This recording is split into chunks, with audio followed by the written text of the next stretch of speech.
Hey guys, this is Mel, and I'm here to talk about Supergirl, episode 323, titled Battles Lost and Won, which premiered Monday, June 18th, 2018 on the CW. It is roughly 10:30, when roughly an hour and a half since the season finale has ended. Now, huge spoiler alert, if you haven't seen the episode already, please go do so first, then come back and see what I have to say about the episode. Otherwise, my other video reminders are up on screen right now, but since I normally don't talk about Supergirl, here's a little rundown. I'm recording this within the same night, as I said, to give you my full first impression about the episode, without any influence from anybody else, any outsiders whatsoever, friends or internet, what have you. But all the thoughts I have are strictly my own. I just want to share these with other fans of the show, maybe get a sense of whether or not I'm the only one feeling these things, or if I'm the only one picking up on this. I want to know if any one of you guys have felt or thought the same things, or picked up on something else that maybe I didn't catch. Great way to start a discussion about this. Also, this video is made strictly for fun. No money is being made off of this. Again, this is just to generate a conversation about the season finale in particular, for this one, because as I said, Supergirl I don't usually talk about, only for crossover event situations, but I felt like I really need to talk about this season finale. So if you see my other videos, this format is going to be very different from all the others. I'm going to talk about my favorites and then I'll go right into my peeves, which I will say is really why I'm heated about this season finale. So I'll try to do this in 15 minutes. Let's start the clock with what my favorites for the season 3 finale were. So first one I have to say would be Alex making the decision of wanting to become a mother and taking the steps towards doing that. And then when she told John about this, he gave her the opportunity to do so without sacrificing her career and her work and what she's fought for. So he gives her the position of DEO director, as he's going to step down and continue his own father's work, which leads to my second favorite, which was the goodbye between Miriam and John. Very emotional, very needed. It was kind of been brewing up to this for the last few episodes. Great advice Miriam gave to Jean about continuing life, spreading the peace, as well as doing things that make you happy. Very well said, very wise words. It was very emotional because of the impact it had on Jean, but I like that we had it. So there's that. And Miriam's sacrifice was done in a way that allowed for him to help his son one last time, which I thought was great. Third favorite moment I did like was that James finally revealed himself as Guardian on his own terms through the media. It must have been with that the mother that he helped on the street must have found a newspaper or something. So that was interesting, but I really like that James took that step. Hopefully it doesn't backfire on him like we saw in one of the earlier episodes. We'll have to wait and see about that. Fourth favorite of the episode was the fact that for Wynn's decision to go to the future, I like the fact that he got these individual goodbyes from all these important people in his life that he considers family. I like that you took time to see the different reactions that he got from these people and what he gave to them, and it was much appreciated to see him get this sort of love. So I'm liking that. Fifth favorite I had was between Sam and her mom Patricia in the dark forest or the dark valley. It was definitely closure that they needed between them, as the last time they've seen each other they were at odds with each other, and then the next time was when it was Patricia getting killed by Rain. So I felt like this estranged mother-daughter really needed that closure they had, and I'm glad they got that. Much needed. And then the sixth favorite and final moment I had of the episode was the fact that we got another version of Kara emerging in Siberia, which makes sense because when Sam and Rain touched the rock, the black rock, purple rock, or whatever, the rock of Utica or the Himmendale, I don't know what it's called, but when they touched it with Kara, it makes sense that two versions of Sam go into the stone and one Kara goes in, so it makes sense that another Kara would have to come out with her to create that balance. Whether or not this Kara is evil or not, whether or not this Kara is an actual version, another version of Kara, or if it's Kara herself just being split, we'll have to wait and see about that. But question is, do I really want to see a Kara doppelganger when we've already got something like that with Barry and Savitar in season 3 of The Flash, or when we got Kara going against Earth X version of her and Overgirl in the Crisis of Earth X crossover event? Do I really need to see another version of Kara?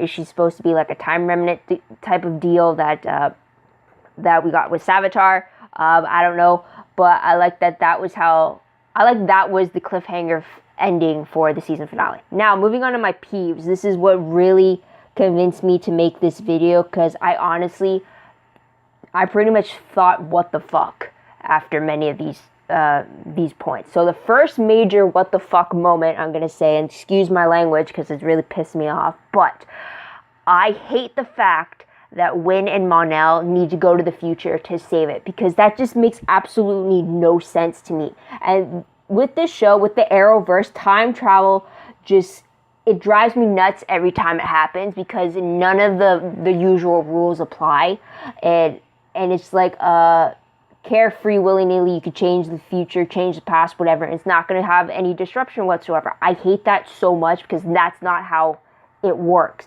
So for me, Winn and Mon-El needing to go to the future to save it is bullshit for me, because first off, this is what really is the kicker.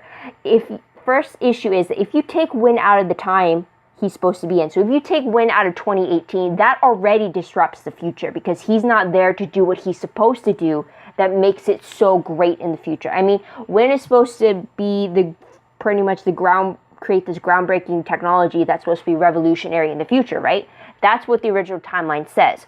Well, hello, if Winn leaves that original timeline to go ahead a few steps, then who the hell is there at the beginning to set those steps in motion to get to the future? I mean, you can't take Winn out of 2018, where he's meant to create all this great stuff that's supposed to be revolutionary in the future.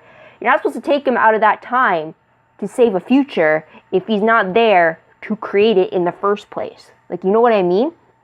And then it makes no sense. And then if there's also the issue of Brainy staying in 2018, it makes sense why he can't stay in the future anymore, because his own life is at risk with the threat against the AIs. But if you bring him back to 2018, that means his very presence could disrupt the future itself. I mean, it could create a paradox or some sort. He could bring in future information that he's not supposed to bring to the present day. It's just going to cause a huge kerfuffle.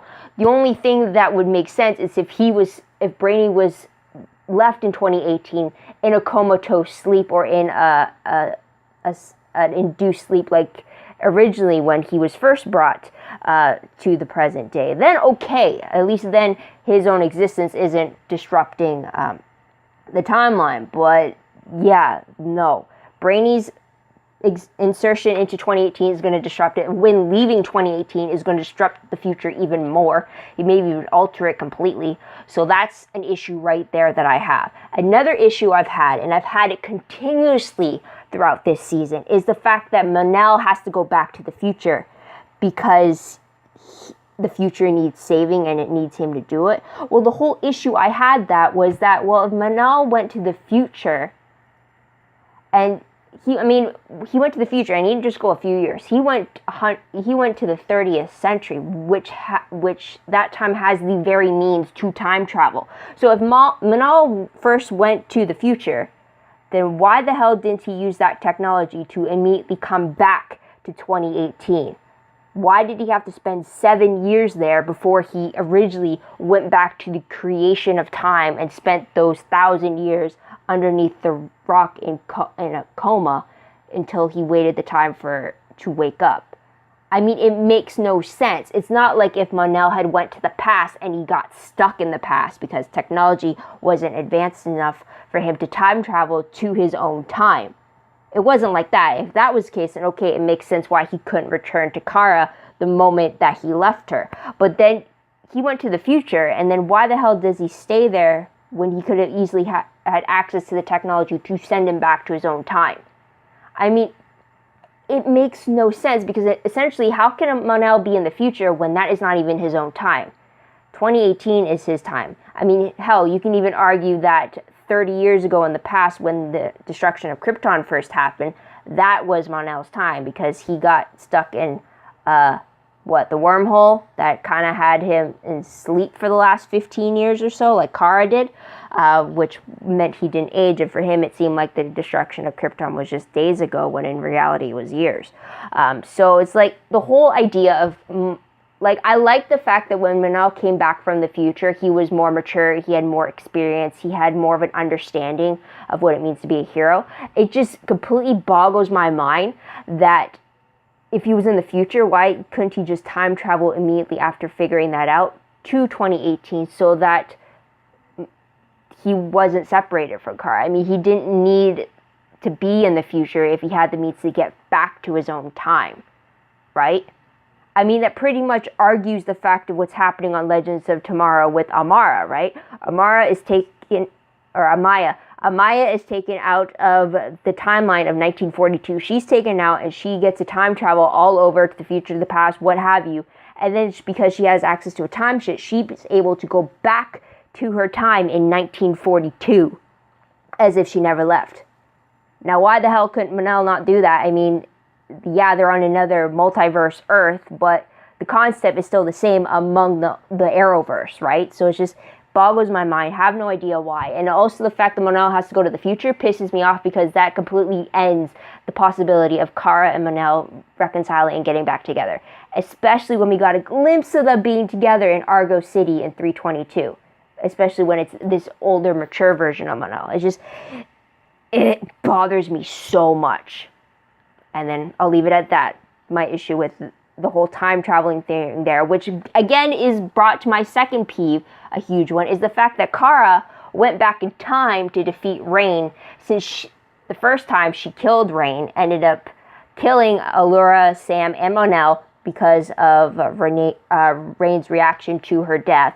But then Kara goes back in time to return to the moment before Sam stabs Rain. And mind you, why the hell does Kara go back into her own body when she goes back in time? Because as you know, in the Arrowverse, when the Speedster goes back in time, when Barry goes back in time, there could be two versions of him at the same time. Why the hell wasn't that the same for Kara when she did that? Right? And then, so, leave that question there though. But then you have Kara taking Rain and Sam into the Dark Valley, what have you. And then that is where you get Sam being the one that kills Rain. How is that finding another way to stop Rain? I mean, the only difference is that instead of Kara killing Rain, you have Sam killing Rain. What? It's like that's the other way because Kara's hands are clean? I mean, what the hell? I mean, it's very similar with because of Barry and Kara having such similar attitudes towards being a hero, this whole scenario about Kara going back in time, about her having Rain defeated because another person had killed her, it's very similar with the Flash, with how Barry didn't kill Eobard Thawne, spoiler for Flash fans, but he didn't kill Eobard Thawne because Eddie Thawne had killed himself, which prevented Eobard Thawne's existence in episode 123. And then you have it happening again with Barry not having killed Zoom because he let the Time Wraiths destroy Zoom instead in 223. I mean, again, that's two speedsters that Barry didn't kill himself because that's not what heroes do, but he let someone else to do the job itself.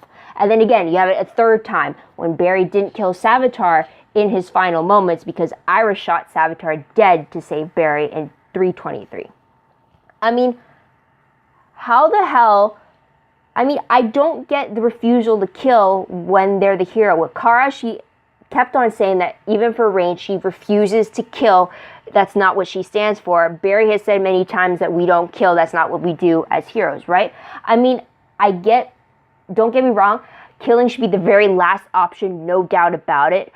But their refusal to do it, especially when their enemy is someone who just won't stop killing and won't stop destroying people and hurting innocent people, like with Rain. Rain needed to be stopped. She was going to destroy the world, and Kara refused to kill her. I mean, how is that okay?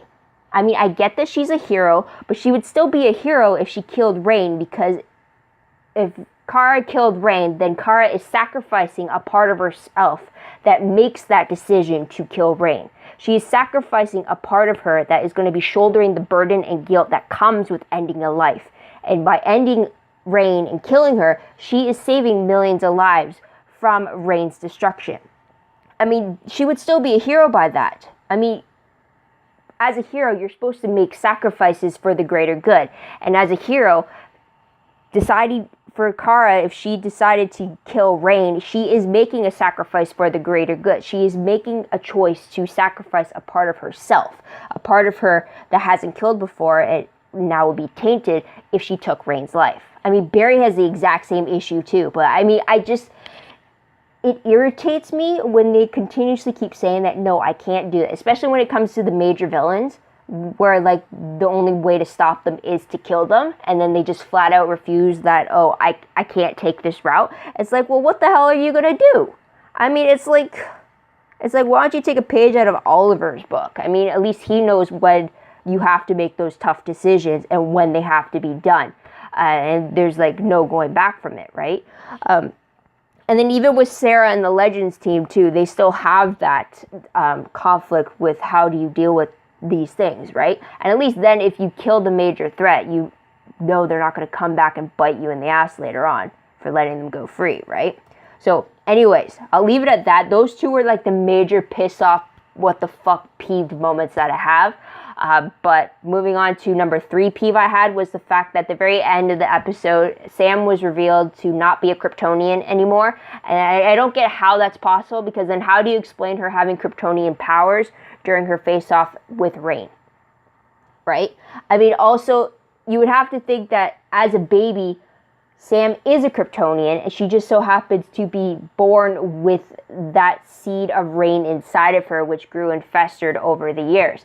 So it's like, how is Sam not a Kryptonian? I just don't understand that logic right there. There's the timer I definitely went over. But moving on, my 4th one. Issue, since it was revealed, was the fact that Allura was recast by Erica Durance. Now, don't get me wrong. I love Erica Durance. I was thrilled to have her return to the superhero world.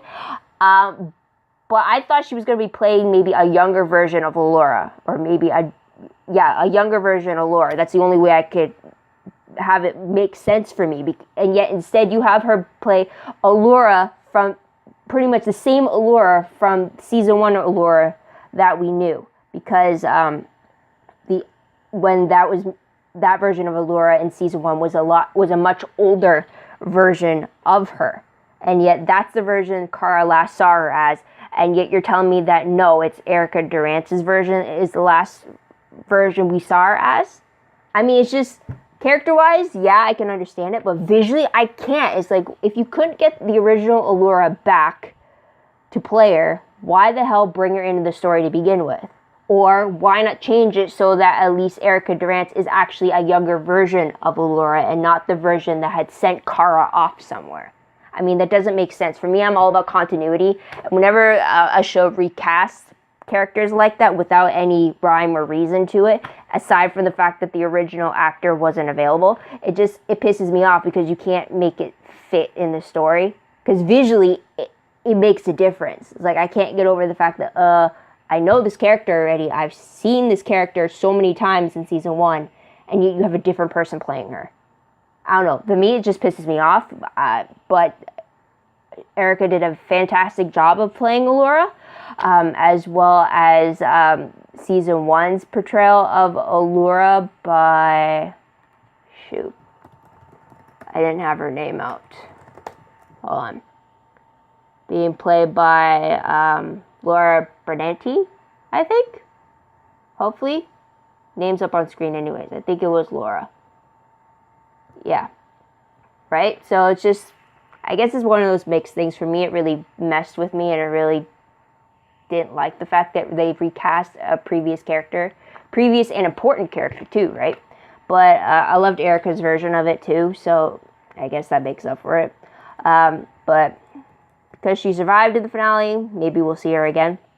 Anyways, last peeve though was the fact that Lena continues to experiment with that rock from Argo City, Hemendale, Rocky Udocal, I don't know, the purple stone, whatever it's called. I hate that she's experimenting on it, and the moment that Allura had said that she was glad that none of it was going to be left behind on Earth, I knew that Lena's plan to experiment it and test the rock out back home that she had created would backfire somehow. I feel like it's going to be the source of some danger. It's going to be some type of generated thing. Maybe it's connected to that second Kara that appeared in Siberia.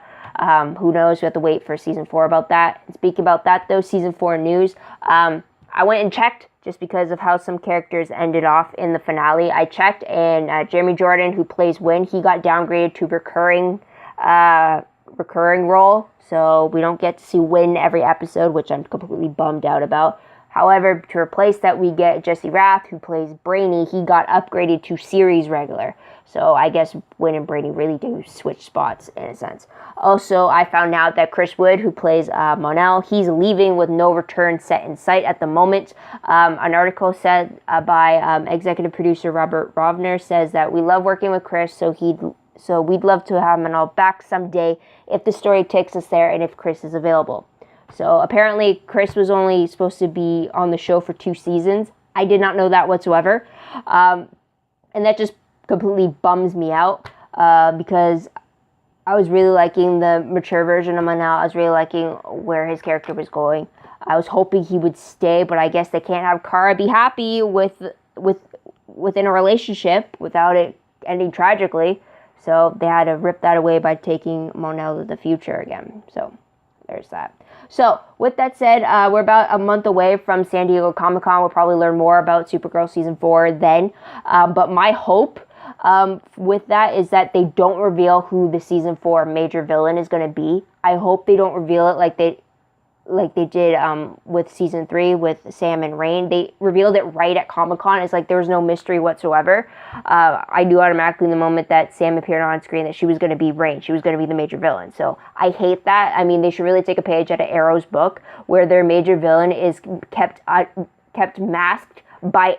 So no one knows. The characters don't know. The audience doesn't know who is behind that mask until that final moment where it's revealed to the characters. I wish they do that for Supergirl because I'm tired of not having a mystery behind who the villain is. The major villain, I should say, or the overarching villain.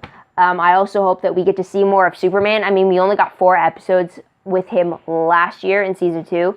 I figured he would have appeared more this season when history of Krypton and a lot of Kryptonian aspects were popping up. I thought he'd be more present for that because it is his home planet that's a part of all this struggle. I mean, they did mention it a bit in the finale through the news how he was helping save people from the terraforming and stuff. But I hope we get to see him again. It can't just be a 4-episode thing. I mean, I get it, this show is all about Supergirl, but when it's such a global scale pandemic like the terraforming, you gotta bring in Superman, right? I mean, so there's that. But that's pretty much all I have to say about Supergirl. The season finale, episode 323. Normally don't comment on Supergirl, but because of that, I kind of figured... I put all of my frustrations in this one video if you haven't gathered. But what did you guys think of the finale? What did you guys think of the season as a whole? Let me know in the comments down below. I'd love to hear your thoughts, theories, and opinions about what you thought about 323. Also, don't forget to like this video, subscribe to my channel, and check out my other videos if you haven't done so already. If you want, check out my Tumblr page. The link for that is down below. I read blog promos, web clips, quotes, gifs, synopses, news, all the good stuff, all found in one place, so go check that out. I need to update that for sure. Hopefully I'll get back into it soon. But also my WordPress account, link for that is down below as well. It's organized more over there, but it's still a work in progress. But it connects everything I post online to that one website. So keep that in mind when you check that out. Otherwise, that's about it. Thank you so much for tuning in. Thank you so much for your patience. I hope you check out my other videos if you're a fan of them as well. But thank you so much once again. And this is Mel. Wish you all a great day, great week, wherever you are. Bye for now.